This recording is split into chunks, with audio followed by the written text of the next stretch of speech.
10 minutes in before I realized I had not plugged in my microphone. Wow. Welcome back to Slasher Sunday. Want to know why I've been missing for a while? It's because of shit like this. Drives me insane. My fault. Anyways. Torso. Let's talk about it. Again. Fuck. So, this movie has a ton of nudity. I mean, an absolute fucking bombardment of titties. Which I'm never going to complain about, and I don't think a single woman in Italy in 1973 wore a bra. Either that, or they knew they were going to be filming a nude scene in 2 seconds, so they were like, well, I don't want it to get in the way, so I might as well not wear one.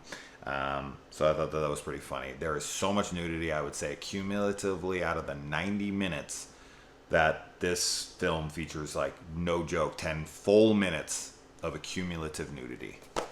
That's insane. That's insane. There's so much. But hey, man, it's all the better for it. And talking about Torso, the title, when it pops up on screen, I noticed that there was about 7 words before it was translated to English, and that translation was one word, and that was torso. And I was like, okay, that obviously isn't the real title here. So what is the real title? And the real title, as translated from Italian, is The Bodies Bear Traces of Carnal Violence. Whoa, that's a much different title than Torso. Torso, the only thing that this movie has anything to do with torsos is that every torso of a female in this movie bears all and is completely nude. The title Torso, I don't know, it sounds cool, I guess. One girl gets her heart cut out or something. I know they get mutilated, but Torso, I could understand if this movie featured nothing but the dude hacking heads and arms and legs, everything off, and just building a, erecting a statue made out of torsos or something. The title is whatever.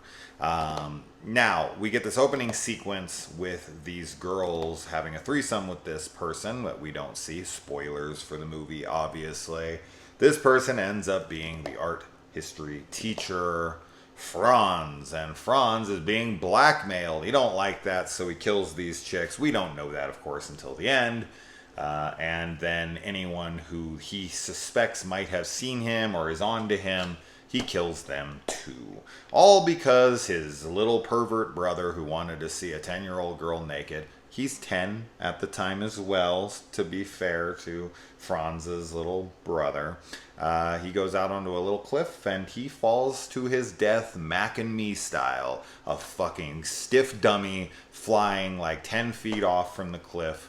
Hilarious, makes me laugh every single time I see anything like that in film. Just absolutely ridiculous and so fucking funny. And let's see, we have got the most egregious red herring ever in Stefano. Except for in typical movies, the red herring is usually proven to be innocent. Stefano could be the killer of his own movie. This guy is 100% not innocent and should himself go to jail along with Franz. Stefano is a monster. Oh my good God. Not only does he beat up a hooker because, I don't know, he's impotent, or, isn't into her. He's only thinking about that one other chick that he keeps assaulting and chasing around, and gets on the stairs and is beating her up. And if I can't have you, no one can. Fuck this guy. Fuck this guy so hard. So he's a red herring, but who is also a full-blown antagonist, and is maybe not as bad as the killer, since he's not mutilating women, cutting their hearts out, poking their eyeballs out, which are the only 2 gore gags in the film. This film is extremely light on gore. The eyeball gouge is the best of the bunch. The chest cavity opening heart removal thing looks like shit, and it's quick, and I don't know. I'm not a huge fan of it, but the eyeball gouge is kind of cool. So this film definitely lacks heavily in there. He tries to make up for it in nudity. And this film features a very progressive for the times moment, and that is a lesbian scene between an interracial couple. Like, that was wild. I was like, holy shit, a black girl and a white girl having sex in 1973 on film? Wow, that's awesome. I I just was really kind of blown away by that. So yeah, this movie's kind of, pushing the envelope in that way for sure. And we get this opening couple, not opening, but maybe 10 minutes in, we get this couple who are fucking in a car, like really, really, like,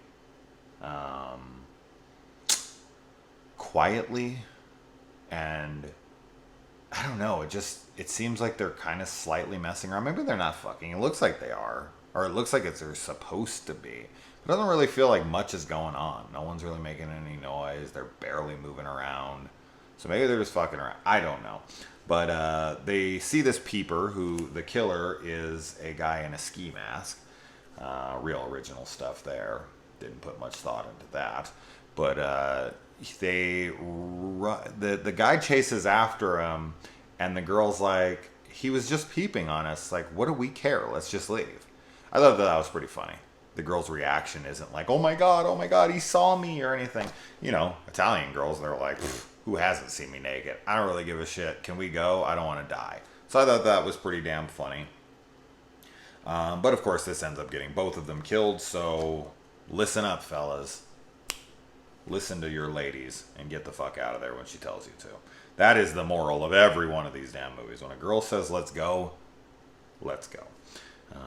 And I can tell you this right now. In that scene, the killer turns off the lights to her car and escapes unnoticed by her. There's absolutely no way he could have slipped away unnoticed without being heard or seen at all in that wide open space. He turns off the lights. She turns around immediately, and the guy is gone. She doesn't hear him, nothing. And it's like all like little rocks and everything. Absolutely ridiculous. No fucking chance in hell he was able to pull that off. And then we've got the girls in this film definitely take sexual harassment very lightly. I guess this is just of the times, right? Girls were sexually harassed so often, it was like old hat to them. Guys are like looking up their skirts. Every dude in this movie sucks. Every guy in this movie is just awful. It's just like a Lifetime film on steroids. I know I said that in my other review, or in my 10-minute review before the thing went off. But now I'm sitting here like, did I already say the Lifetime on steroids joke in this, or was it in the other one? I apologize if that was repeated. But, just to make sure I got onto it as I did last time or this time, every guy in this movie is a piece of shit. Like, outside of the doctor, who saves the day. He's the only, like, hero. But every other guy is like a deer in headlights when they see a girl. They're like, oh. There's actually a scene where the girls are all sitting around. The one girl is sitting up on the tractor, and every guy in town is, like, staring at her. And I was thinking for a second maybe it was because she was black. I was like, have they just not seen a black girl before? But it was just all they commented on was her legs. I mean, yes, there are guys later that are like, I don't fancy black girls. And the other guy is like, well, I do. And they kind of have a little bit of banter back and forth about that. But no, it's just because it's a girl. And I'm like, is there no girls in this town where they go? Because the girls all take off to this, like, house on a cliffside. It is right on the edge of a cliff. I mean, this is like a sheer face. It is so high up. Such a dangerous place to build a house.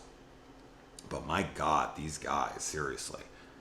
And before this, there is this girl, the girl who takes the sexual harassment real lightly from the scarf vendor that ends up getting himself killed because he tries to blackmail the guy who he sold the scarf to that the cops are looking for. This girl goes, and she, I guess, was, I don't know, fucking this guy for something. Whatever happened. They catch them in the car together. And then we see her again at this, like, hippie orgy. And these two guys are like kissing on her neck and sucking on her tits, and she's like just zoned out, like I don't care at all. But then when they try to like take her pants off, she's like no. And then it's like, you need to take your clothes off first. And then they're like, okay. And they start to, and she like puts her cigarette out on one of them, and is like, you guys make me sick. I guess at this point she's just sick of men. I guess that's what I'm gathering from this. She's just had it with guys that the dudes before, or that dude before in the car with her, just completely turned her off to men. All men suck. And in this world, I agree with her 100%. So she takes off into like the swamp, and these guys take off on their motorcycles going to look for her because they want to beat her up. I definitely don't think that you should be letting guys like kiss on you and pull your tits out and suck on them and all that, and then like tell them to take their clothes off, and then when they start to, you put cigarettes out on them and say, you make me sick. That is not okay. That is not okay. So yeah, you should probably stop him when he starts to try to kiss on your neck.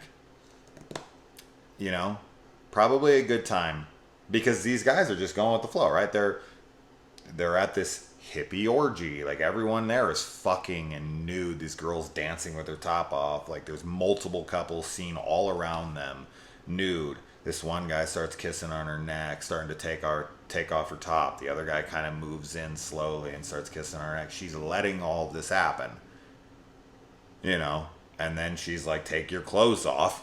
What do you think that would mean? And then she fucking puts her cigarette out on one of them. Come on, this girl sucks. I get it. She hates men at this point, but she still is at much at fault. I shouldn't even say as much at fault. These guys aren't doing anything. You know, these guys are coming on to a girl at a place like this. She's into it until she's not. These guys aren't doing anything wrong. Now, they chase after her to beat her up. That's too much, of course. I'm not really sure what the proper response to a girl putting a cigarette out on you. I guess calling the police, you know, for assault. That's fucking crazy. You don't put cigarettes out on people. I don't care who you are or what genitalia you have.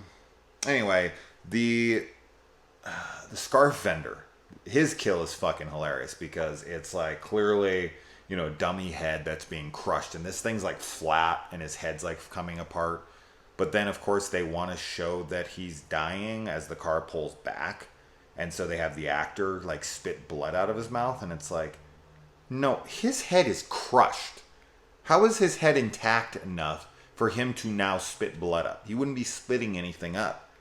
He'd just have a crushed head. Why didn't they just show the crushed head and have blood ooze out of its mouth? Why have the actor come back in once the head's already crushed to have a non-crushed head spit out blood? So stupid. so stupid. But that same girl that was putting cigarettes out on guys, she's the one that got her eyes poked out. That was pretty gnarly. And I already talked about all that. And all that, and all that, and all that. Holy shit. And then, okay, so we get the deaths of all four of those girls at that villa with Jane. Like all the girls downstairs, and you think like they're going to be dispatched one by one, that there's going to be like a lot of kills. And the killer shows up, and then he like attacks that dude that comes to the door. And also some like mentally handicapped dude that was like spying on him or whatever. But he kills this guy at the door, and like he has the scarf on and he like falls. That's Stefano, right? Yeah, whatever. And he then and then it just cuts to like Jane waking up in the morning because she'd hurt her ankle falling down the stairs very exaggeratively. And she walks down and she finds all the girls dead. And I was like, oh my God, they're all dead? What the fuck? What happened? Why didn't we get to see any of this? That would have been a great slash-a-thon. They like robbed us of 4 multiple kills on very important characters in the film, like the main girls outside of Jane. So that was very, very anticlimactic for me. And then it's really just her kind of hiding in the house until the killer like leaves and then realizes she's alive, so he comes back. And it takes so long for anything to happen there. That scene drags, and what should have been in its place instead should have been all those girls getting killed one by one. So this is where the film, to me, I like that it's shocking that they're all dead like that, but at the same time, at least she finds them dead, then you do a flashback, and you see all of them killed. That would have been cool. Kind of like when Laurie walks in to the Brackett house in Rob Zombie's Halloween 2. She finds the house torn up, and then we see little insert shots of like Michael beating the shit out of Annie. That is fantastic. I love that scene. That's just great storytelling right there. And I feel like this could have used that. It could have used seeing all of these girls killed like that to add to the body count, to add to the gore, to add to the violence and all that, which is what we're there for. And instead, we just kind of watch Jane slink around the house slowly for way too long. So that shit drags the movie for sure. Then she finally sees the killer. The doctor has been outside. This movie deals with fate a decent amount. They talk about it. Almost makes me wonder if John Carpenter got some of that, fate stuff that Laurie's learning in school. And I don't know. But anyway, the doctor happens to step up on this bend, which this truck runs into the back of his little bug. I feel like it would have done way more damage than that. Those bugs have no reinforcement. But he drives off like a dick. Even though he's a doctor, he could afford to pay for this guy's damage on his truck. Although, to be fair, there's probably very little damage, if not any damage done to that guy's truck. It's all to his car. So I guess at the end of the day, it don't really matter, but still.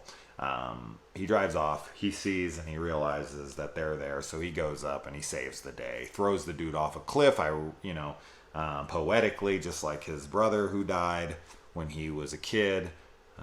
And he gets the girl, and they walk off and talk about kind of like serendipity or fate. And that's the movie. I don't know. We get a full-on fight scene with Franz and the doctor. I thought that was kind of cool. And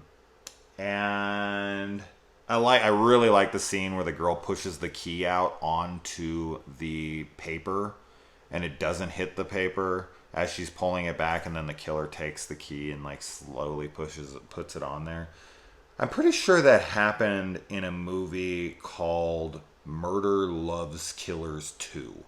I watched that movie because of the girl who was in Scream Queens season 2, not the Brad Fuller. Wait. Yeah, no, Ryan Murphy. Sorry, Brad Fuller's the Hannibal guy. Ryan Murphy, American Horror Story. Not that Emma Roberts, Jamie Lee Curtis show. This contest show where the winner gets to be in a Saw movie. They did it for 2 seasons, and the girls were in 6 and 7. Anyway. Pretty sure that they use that scene. I'm pretty sure that they pluck that from this movie. I think it's that one. I'm almost positive. Might have been another movie she was in, but I'm pretty sure it was that one. But yeah, I thought that was cool. It definitely reminded me of that. When I saw it, I was like, I think they lifted that from this movie, which is always interesting to see. To see these movies that influenced filmmakers to either homage them or just straight up rip them off. Thinking that most people in the mainstream audience wouldn't notice, which they never would. That's that